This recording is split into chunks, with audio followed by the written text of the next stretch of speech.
నమస్కారం city news కి స్వాగతం. లక్షలాది గుంటూరు జిల్లా గుండె చప్పులను నిశ్శబ్దంగా తమల్లో ఇముడ్చుకున్న ఈవీఎంలు మరికొన్ని గంటల్లో స్ట్రాంగ్ రూముల నుంచి బయటకు రానున్నాయి. ఎవరి తలరాతలు ఎలా ఉన్నాయో రేపు తేల్చి చెప్పబోతున్నాయి. ఎవరు పరాజితులో ఎవరు విజేతలో అన్న ఉత్కంఠకు తెరపడనుంది. పటిష్టమైన పోలీసుల భద్రత మధ్య 22 రోజులుగా ప్రజలను తీవ్ర ఉత్కంఠకు గురిచేస్తూ ఎవరికి వారిని విజేతలుగా మురిపిస్తున్న ఎలక్ట్రానిక్ ఓటింగ్ యంత్రాలు ఈవీఎంలు మరికొన్ని గంటల్లో నేతల తలరాతలను అభిమానుల ఊహలను నిర్ధారిస్తూ భళ్లున కళ్ళు తెరవనున్నాయి. మే నెల 13న ఓటరు ఇచ్చిన నిర్ణయాన్ని గుంభనంగా గోప్యంగా ఎగ్జిట్ పోల్స్ని విని నవ్వుకుంటూ 22 రోజులుగా కాలం గడిపిన ఈవీఎంలు మరికొన్ని గంటల్లో రహస్యాన్ని విప్పబోతున్నాయి. ఎవరు విజేతలో ఎవరు పరాజితులో వివరించబోతున్నాయి. పటిష్టమైన భద్రతా ఏర్పాట్ల మధ్య నేతల జాతకాలను తమలో దాచుకుని స్ట్రాంగ్ రూమ్లలో విశ్రమించిన ఈవీఎంలు రాజు టీవీతో నేతలందరికీ శుభాకాంక్షలు తెలియచేస్తూ కదలి రాబోతున్నాయి. మాచర్ల ఎమ్మెల్యే పిన్నెల్లి రామకృష్ణారెడ్డికి సుప్రీంకోర్టు షాక్ ఇచ్చింది. ఓట్ల లెక్కింపు రోజు కౌంటింగ్ సెంటర్లోకి వెళ్లవద్దంటూ ఆంక్షలు విధించింది. పాల్వాయి కేటు పోలింగ్ బూత్లో ఈవీఎం ధ్వంసం ఘటనలో ఈ నెల 6 వరకు పిన్నెల్లిని అరెస్ట్ చేయవద్దంటూ హైకోర్టు తీర్పు ఇచ్చింది. దీన్ని సుప్రీం ధర్మాసనం తప్పుపట్టింది.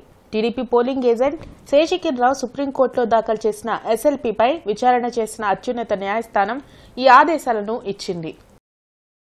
రేపు జరిగే ఓట్ల లెక్కింపులో కూటమి అభ్యర్థుల విజయాన్ని కాంక్షిస్తూ తెలుగు మహిళలు ప్రత్యేక పూజలు నిర్వహించారు.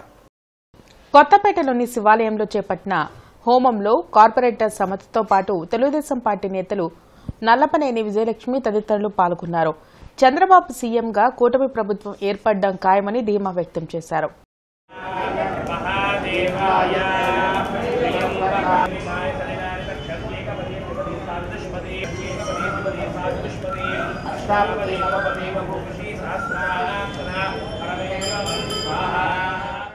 నాలుగో తారీఖున ఫలితాలు రాబోతున్నాయి కాబట్టి మేము కొత్తపేటలోని శివాలయం గుడిలో ఈరోజు స్వామివారికి అభిషేకాలు హోమాలు జరిపించడం జరిగింది.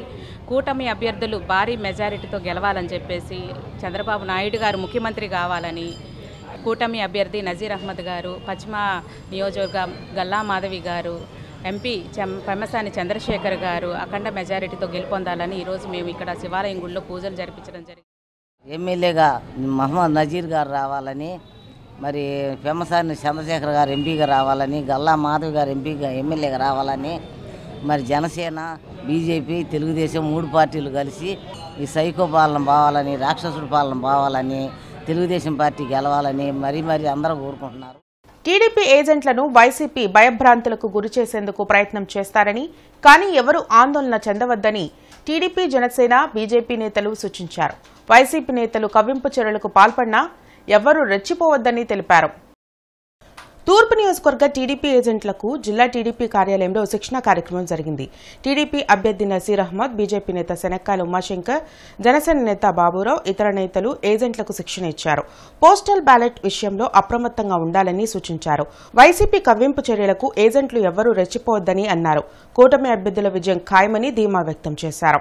రేపు 4వ తారీఖున జరుగుతున్నటువంటి కౌంటింగ్లో 130 స్థానాలు పైచులకు కూటమి అభ్యర్థులు గెలవబోతా ఉన్నారు.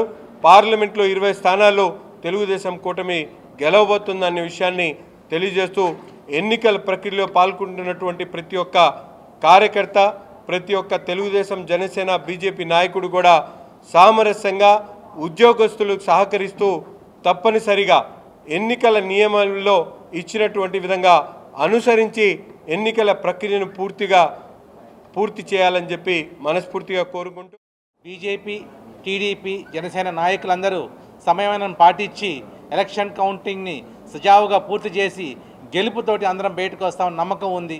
కనుక మీరందరూ కరెక్ట్ అయిన ఎలక్షన్ కోడ్ బుక్స్ అన్నీ ఒకసారి చదువుకొని కౌంటింగ్ ఏజెంట్స్ సమన్వయం పాటించి కరెక్ట్గా రిజల్ట్స్ వచ్చేటప్పుడు జాగ్రత్తగా ఉండి మన ఓట్లన్నీ మనకి పడుతున్నట్టుగా చూసుకొని వాటన్నిటిని కరెక్ట్గా లెక్కింపి మన యొక్క అభ్యర్థులు విజయం చివరి నిమిషం వరకు మనం ఉండి గెలుపుని ఆస్వాదించాల్సిందిగా ఏజెంట్లకు ఏ విధంగా అక్కడ ఉండాలి, ఏ విధంగా అక్కడ మనం మెలగాలి, ఏ విధంగా అక్కడ కౌంటింగ్ విషయాల్లో మనం స్ఫూర్తి తీసుకొని ముందుకు వెళ్ళాలనే విషయాలు మన పార్టీ నాయకులు, మన నజీర్ గారు, మన ముఖ్య నాయకులందరూ మాట్లాడారు.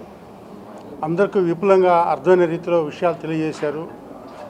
కౌంటింగ్ విషయాల్లో చాలా కేర్ఫుల్గా ఉండి చాలా జాగ్రత్తగా ఈ విషయాలను మననం చేసుకొని పార్టీ గెలుపు కోసం ప్రతి ఒక్క ఏజెంటు శ్రద్ధ కలిగి, ఓర్పు కలిగి ప్రతి అంశాన్ని దృష్టిలో పెట్టుకొని అక్కడ ప్రతి ఒక్కరు మెలగాలని మనం.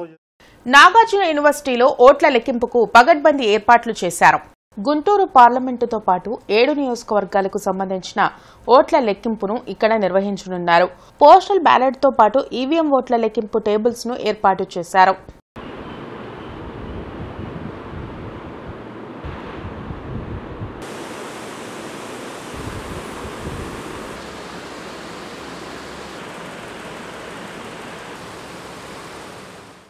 ఆచార్య నాగార్జున విశ్వవిద్యాలయంలోని సెమినార్ హాలులో రేపు జరిగే కౌంటింగ్ పై సిబ్బందికి శిక్షణా తరగతులు జరిగాయి. సాధారణ ఎన్నికలు 2024లో భాగంగా కౌంటింగ్ ప్రక్రియపై 87 మంగళగిరి అసెంబ్లీ నియోజకవర్గాల్లో పోలైన ఓట్లను కౌంటింగ్ చేయడానికి కేటాయించబడిన కౌంటింగ్ సిబ్బందికి ఆచార్య నాగార్జున విశ్వవిద్యాలయంలో డిపార్ట్మెంట్ ఆఫ్ స్టాటిస్టిక్స్ భవనంలో ఉన్న సెమినార్ హాల్లో శిక్షణా తరగతి ఏర్పాటు చేశారు. కౌంటింగ్ సమయంలో పోస్టల్ బ్యాలెట్ ఓట్లను మరియు ఈవీఎంలో పోలైన ఓట్లను ఏ విధంగా లెక్కించాలో మంగళగిరి అసెంబ్లీ నియోజకవర్గ రిటర్నింగ్ అధికారి జాయింట్ కలెక్టర్ రాజకుమారి కౌంటింగ్ సిబ్బందికి వివరంగా తెలియజేశారు. అనంతరం కౌంటింగ్ హాల్లో ఏర్పాట్లను పరిశీలించారు. రేపు జరిగే ఓట్ల లెక్కింపుకు పగడ్బందీ ఏర్పాట్లు చేసినట్లు రాష్ట్ర ఎన్నికల ప్రధానాధికారి ముఖేష్ కుమార్ మీనా తెలిపారు. వెలగపూడిలో ఆయన మీడియాతో మాట్లాడారు. త్వరితగతిన ఖచ్చితత్వంతో ఎన్నికల రిజల్ట్స్ ను ఇచ్చేందుకు అన్ని చర్యలు చేపట్టినట్లు వెల్లడించారు. అలాగే కౌంటింగ్ జరిగే ప్రాంతంలో 144 సెషన్ ను కఠినంగా అమలు చేస్తున్నట్లు తెలిపారు. తొలుత పోస్టల్ బ్యాలెట్ లెక్కింపు జరుగుతుందని, ఆ తర్వాత ఈవీఎంలోని ఓట్ల లెక్కింపు నిర్వహించనున్నట్లు ముఖేష్ కుమార్ మీనా చెప్పారు. సమస్యాత్మక ప్రాంతాల్లో కేంద్ర బలగాలతో భద్రతను కల్పించామన్నారు. రేపు జరిగే ఓట్ల లెక్కింపు సజావుగా నిర్వహించేందుకు టీడీపీ, జనసేన, బీజేపీ శ్రేణులు ఈసీకి సహకరించాలని గుంటూరు పశ్చిమ నియోజకవర్గ టీడీపీ ఎమ్మెల్యే అభ్యర్థి గల్లా మాధవి కోరారు. ఎవరు రెచ్చగొట్టినా వాటికి స్పందించకుండా శాంతి భద్రతలకు భంగం కలిగించవద్దని ఆమె సూచించారు. గుంటూరులో గల్లా మాధవి మీడియాతో మాట్లాడారు. టీడీపీ, జనసేన, బీజేపీ కార్యకర్తలకు, అభిమానులకు, కౌంటింగ్ ఏజెంట్లకు మనవి. జూన్ 4వ తారీఖున జరగబోయే ఓట్ల లెక్కింపు కార్యక్రమంలో ఎలక్షన్ కమిషన్ వారి రూల్స్ ను పాటిద్దాం. చివరి రౌండ్ వరకు ఎలాంటి కవ్వింపు చర్యలకు లోనవ్వకుండా సంయమనం పాటిద్దాం.